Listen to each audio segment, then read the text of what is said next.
Hello everyone, Assalamu alaikum. This is me Arman Hussein and welcome to my first vlog. Guys, আজকের ব্লগটি কিন্তু আমার জীবনের প্রথম ব্লগ, সো আমি সম্পূর্ণ চেষ্টা করব ব্লগটিকে সুন্দর করার জন্য। আর গাইস, আজকের ব্লগে আমি একটু যাচ্ছিলাম রূপকথা ক্যাফে, সো ভাবলাম যেহেতু এত সুন্দর একটা ক্যাফে যাচ্ছি, সো তোমাদের জন্য তো একটা ভিডিও আনতেই পারি। সো চলো বেশি কথা না বলে আজকের ব্লগটি শুরু করা যাক। Let's go. ফাইনালি গাইস, আমি কিন্তু এখন রূপকথা ক্যাফের মেন গেটের সামনে আছি। সো আমার কাছে তো গেটের ডেকোরেশনটা অনেক বেশি ভালো লেগেছে। ওরা দেখতেই পাচ্ছ কত সুন্দর করে লাইটিং করেছে, কত সুন্দর সুন্দর গাছ লাগিয়েছে।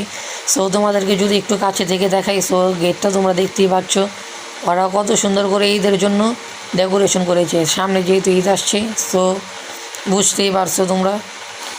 সো গাইস, চলো বেশি কথা না বাড়িয়ে ভিতরে প্রবেশ করা যাক। গাইস, ভিতরে প্রবেশ করতেই তোমরা এরকম একটা ভিউ পাবা, যেটা বিকেলবেলা আসলে কিনা অনেক সুন্দর দেখা যায়, অসাধারণ একটা ভিউ। সো আমি যেহেতু সন্ধ্যাবেলা ইফতারের পরে এসেছি, সো সেই ভিউটা আমি মিস করতেছি।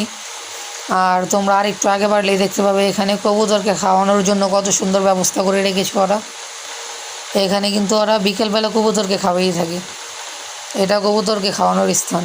আর একটু আগে বাইরে যদি তোমাদেরকে ঘুরে ঘুরে দেখাই, এই যে আরেকটা দোলনা আমার নজরে পড়ে গেল, অনেক সুন্দর একটা দোলনা। চলো গাইস, সামনে যেয়ে দেখা যাক আর কি আছে। বিশেষ করে এখানের রাস্তাটা কিন্তু গাইস আমার কাছে অনেক বেশি ভালো লেগেছে। এখানে রাস্তার ডিজাইনটা তোমরা দেখতেই পারছো, কত সুন্দর ডিজাইন করেছে ওরা। আর এখানে চারোদিকের লাইটিংটা তো গাইস দেখতেই পাচ্ছ তোমরা। তোমাদেরকে যদি আরেকটু আগে বেড়ে দেখিয়ে আমি, তাহলে তোমরা দেখতে পাচ্ছ এখানে বাচ্চাদের খেলার জন্য অসংখ্য কিছু জিনিস রাখা আছে। এই যে ডান পাশে যে একটা রুম দেখতে পেলে, এটা কিন্তু বাচ্চাদের খেলার রুম।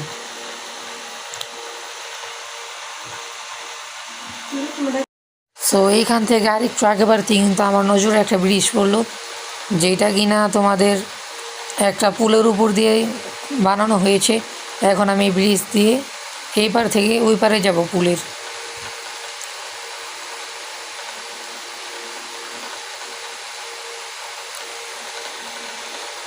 এই তো গাইস, ব্রিজ থেকে নামতে নামতে কত সুন্দর একটা পালকি নজরে পড়লো।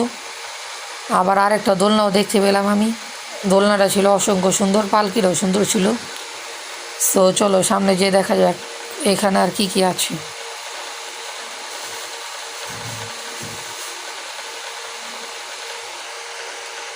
এইখানে কিন্তু ওদের নামটা লেখা আছে ক্যাফে রূপকথা। এইখানে আপনারা যে কোনো জিনিস অর্ডার করে এইখানে নিয়ে বসে খেতে পারবেন। সো তোমাদের কাছে ব্লগটা কেমন লাগলো গাইস, অবশ্যই কমেন্টে জানিয়ে যাবে। ভালো লাগলে একটা লাইক দিবে।